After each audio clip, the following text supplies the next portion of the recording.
Welcome to Bunnyfish Crafts. I'm your host Heather, known as Bunnyfish on Ravelry, Instagram, and YouTube. Today is Tuesday, the 10th of January, 2017.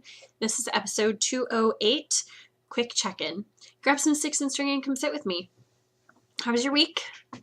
My week was pretty uneventful, I would say, except this morning, super exciting. My daughter got basically Student of the Month, and they had a little assembly where last night we made a poster board with some pictures and her name on it, and her teacher said really cute words about her. So it was just a really fun little thing this morning. But mostly it's been kind of recovery from the kids being on break. I've been doing a lot of not doing, honestly. Some cleaning and some crafting, but mostly just a lot of laying around, kind of. I'm going to talk today. I'm going to talk really quick about my knitting and crocheting because I haven't done a ton. Oh, and there's a spinning thing. But I haven't done a ton on any of that. What I've been working on a lot has been coloring and journaling. So I'm going to talk about that, but at the end. That's what has taken up a lot of my time. So this is probably going to be pretty quick. I didn't finish anything this week. And I didn't get my mom's socks to the part where they would both be knitting on gray, but this is where I was on the one that had the self-striping attached last week. So I finished the repeat, broke the yarn, put this on the circular needle that I'll be using to magic loop the two of them. And then I have just shy of one pattern repeat finished on the second one. So this marker shows where I was last week. So yeah, I have this much yarn left before the color changes into the last stripe of the repeat. I don't know, it hasn't really been a knitting week, not really. I've touched all of my other knitting projects since last time I recorded, but not with visible progress. So everything else, the two pairs of socks for myself, the cowl for myself, the miter blanket, those all got touched, the chunky miter blanket, those all got touched and worked on a little bit. Not worth pulling out to show you. I worked on the silk. Oh, I did do that. So week 1 of my New Year's resolutions is good. I worked an hour on it. I'm going to insert a before and after picture. I have to say that I don't love this spin. It's really difficult to draft because it sticks to itself so much, and the staple length is, super long. So I'm not loving it.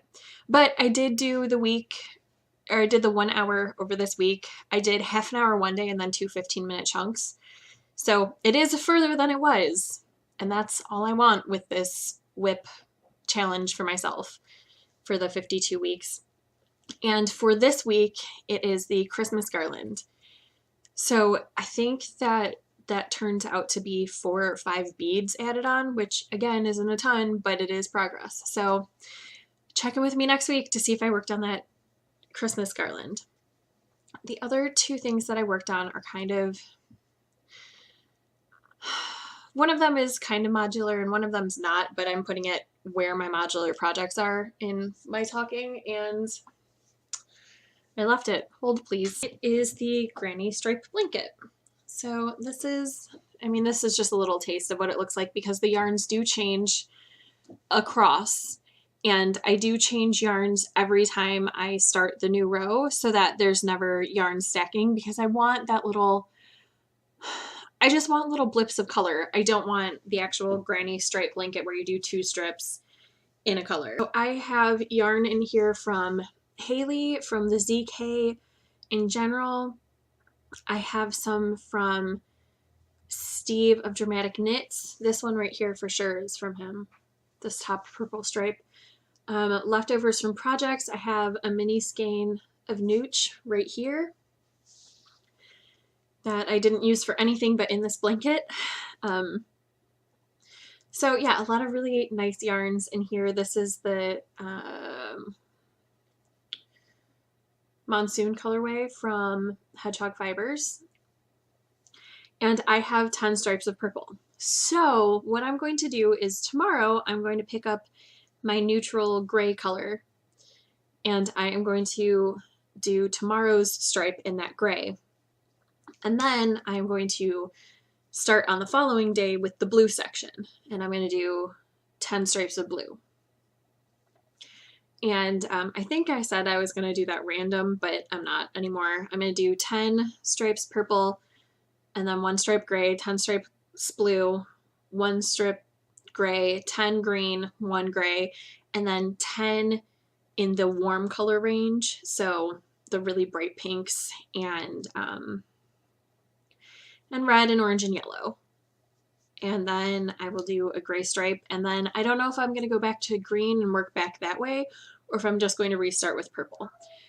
I am also crocheting this so that the stripes go this way on my bed rather than this way, because I laid it out on my bed and it was really, really wide. And I was like, that's a lot of overhang. I don't know how I feel about that. So I tried it from the foot to the top, and I was like, oh, that's just a little overhang. And I like that better. So the stripes will go this way. I have heard a lot of people, when they're talking about starting this project, they don't want to, the thing that's putting them off is chaining that first a bajillion chains. And I didn't chain my starting row. I actually did a foundationless double crochet. So I'm going to explain it really quickly. But then I'm going to link in the show notes to the video that I used on YouTube with how to do it. So you chain 4, and then you put your hook through the first chain and you pull up a loop, and then you yarn over, pull through 2 loops, yarn over, pull through 2 loops, and then you yarn over and put your hook through the bottom of that double crochet you just made and pull up a loop, and then you yarn over and pull up 2 loops, and then you pull up that loop and then chain 1 and then yarn over and pull up. I may have just messed that up. I'm going to put in the link for the video. But anyway, the nice thing about it is you can make your foundation all in one go, so it's not wavy, because that happens a lot when you start with a chain, or it can happen a lot. It's not wavy. You can decide immediately how long you want that to be, instead of chaining like 300 and deciding you only really wanted 280, or chaining 300 and deciding you really wanted like 320, because who wants to rip all that back? The other nice thing about it is that once it's done, it's done. Like, you can immediately start on the next row as soon as you get directly to the width you want, instead of trying to guess with a chain, because chains have different stretch than the actual stitches themselves. So it's going well. I've been doing 1 row a day. It will quickly be not a modular type project. I won't be able to carry it around, but that's okay. Right now I can still, but it's quickly growing into something I can't. The other project that I worked on this week is the bias strip blanket that I'm making. And I don't know where I was last week. I didn't put a marker, and I should have. But it has grown. I've been trying to do 5 rows a day. I think that I failed a couple days, but I'm trying to get those 5 rows in. I'm going to make this section right here that I'm working on 10 more rows, so it'll be today and tomorrow's knitting on this. And my plan is to make strips, and I don't know if I'm making this the length or the width of my bed right now, because I pretty much only make bed-sized blankets, because we use bed-sized blankets everywhere. Like, even on the recliner or on the couch is just like a throw. No, we don't do throws. We do full-size blankets. So I don't know if it's going to go this way or this way for the chevrons. We'll see when I get closer to the width or the length of my bed how I feel about continuing on with this. And this is I'm pretty sure I had this blue stripe in because I was talking about it with the pink and this. So this, I don't know where this yarn came from. I can't remember, but this yarn right here is Knit Picks in the Make Believe or something colorway. I don't know. It's one of the painted sock yarns that Josh gave me forever ago when I knit him the first pair of socks that I knit him. And this is a skein of yarn that just keeps going, basically. I used it in a shawl, test knit for him, the fractured shawl. I used this in my sister's knee-high socks, the ones that had a message, or were supposed to have a message running up the front in illusion knitting, which I didn't quite do right, and I'm going to have to try that again.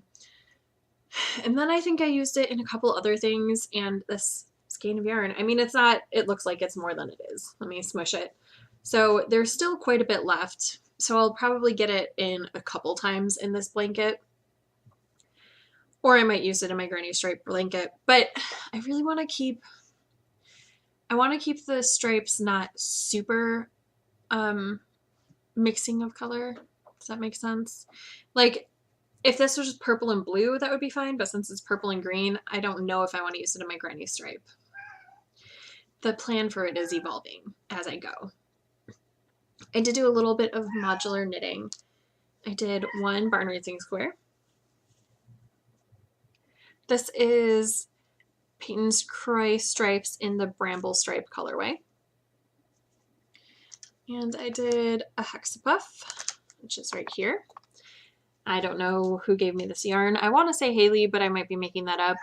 It could be from someone else, and I'm sorry if I think it's from Haley and it's actually from you. But it's a mini skein that I got, and it's kind of pinks and oranges with this purple and then a black stripe, so a Halloween sock, I would imagine. I didn't do any on my mitered square blanket at all. Had intended to, just never did it. And then I did read some of Daughter of the Forest. I'm on page 103 now, I think. So a little bit of reading. I got some really cool new things. The first was, I'm not going to talk about things from Haley until next week because that's fine and they're my Christmas presents and I'll talk about them when I want to. But I got this week knitted animal scarves, mitts, and socks from one of my friends in Kentucky. She sent it to me out of the blue and it's really, really cute. It's not stuff that I would necessarily want to knit all the time, like a ducky scarf. It's a lot of this. So it's a lot of fairly simple patterns with detailing, which is cool. Although this lamb scarf is adorable, but I wouldn't wear it and my kids might wear it. Although Gabriel did ask me if I would knit him, let me find it, furry, this one, a fox scarf. So that might be happening, but it's really cute ideas for knitting. I'm not going to do a full review or show you everything, but I did get this and maybe fox scarf for him next year. We'll see.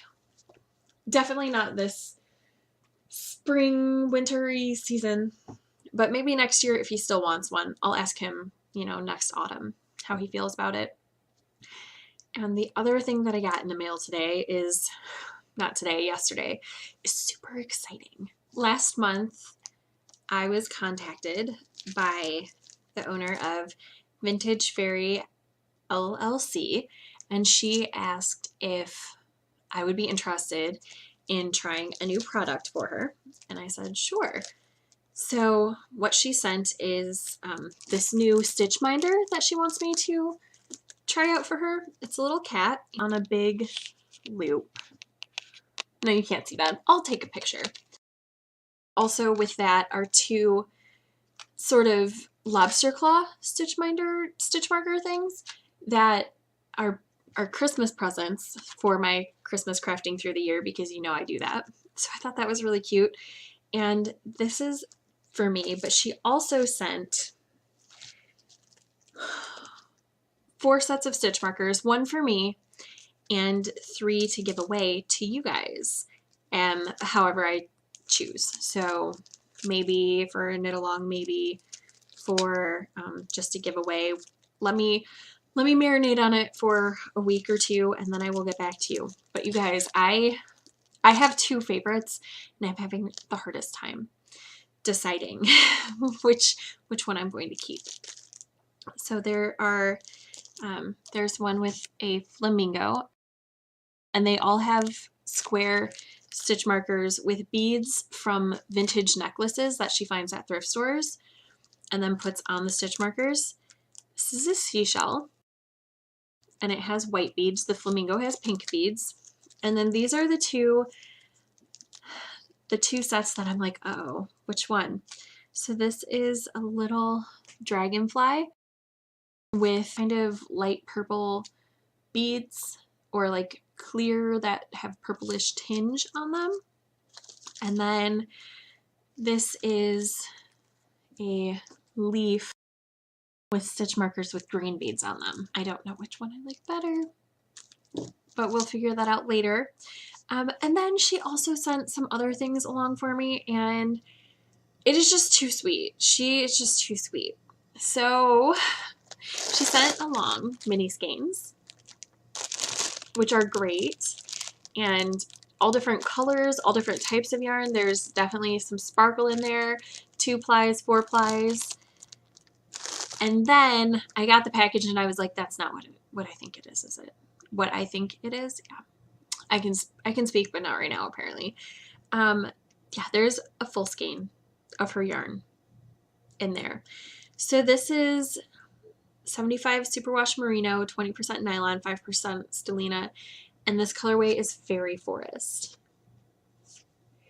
It is beautiful. Blues and greens and browns, which you know I love, and a little bit of sparkle with a very cute fairy stitch marker. I will be caking this up very soon and casting out a project with this and the new stitch minder so that I can let everybody know what I think of the yarn and the stitch minders. And it's super soft. I can already tell you that. It's very, very soft.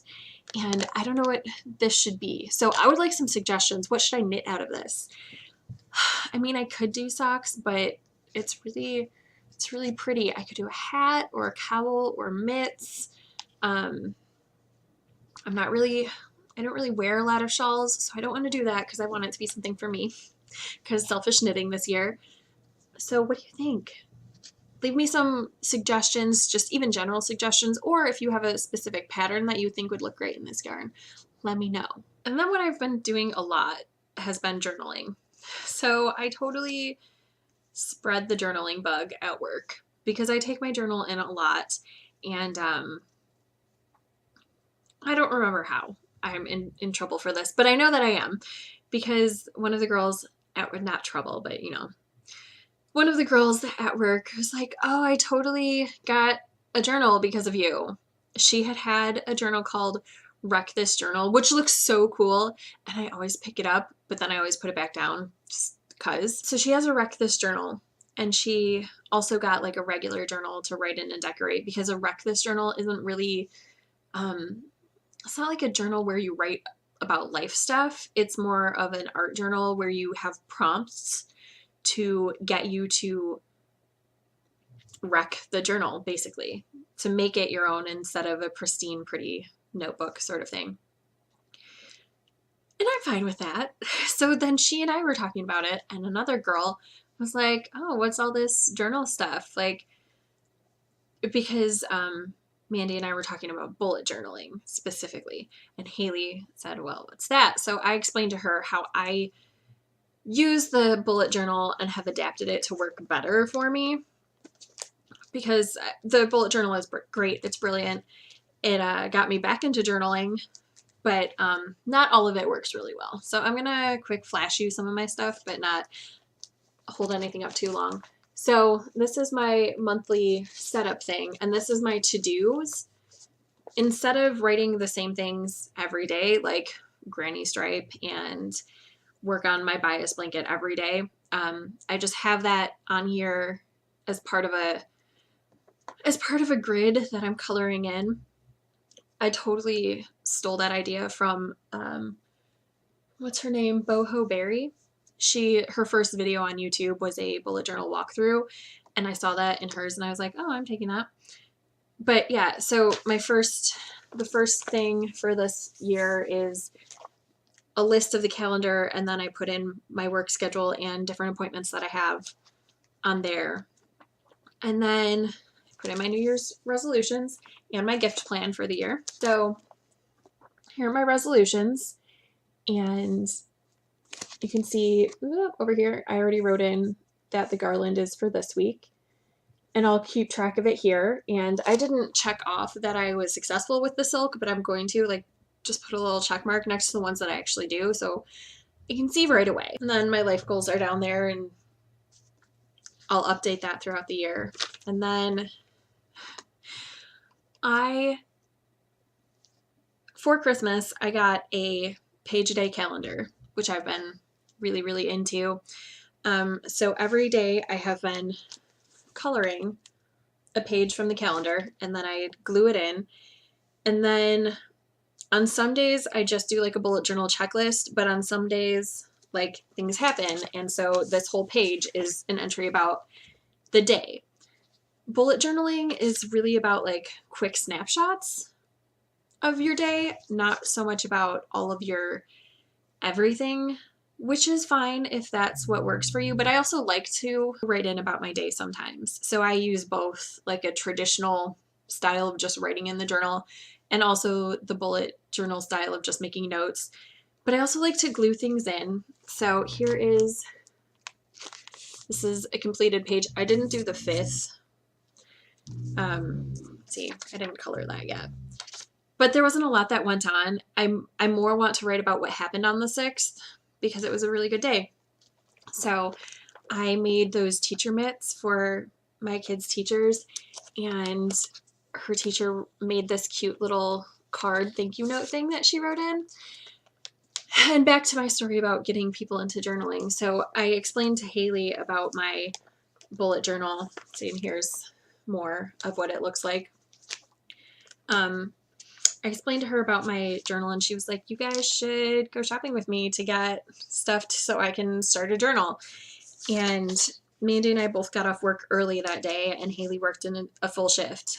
But I was like, well, if you take the late lunch, I can go with you on your lunch after I clock out, and then we can do that. So we did, and I got more stuff. That's part of this day, is that I got cute little robot stamp and some pens and stuff.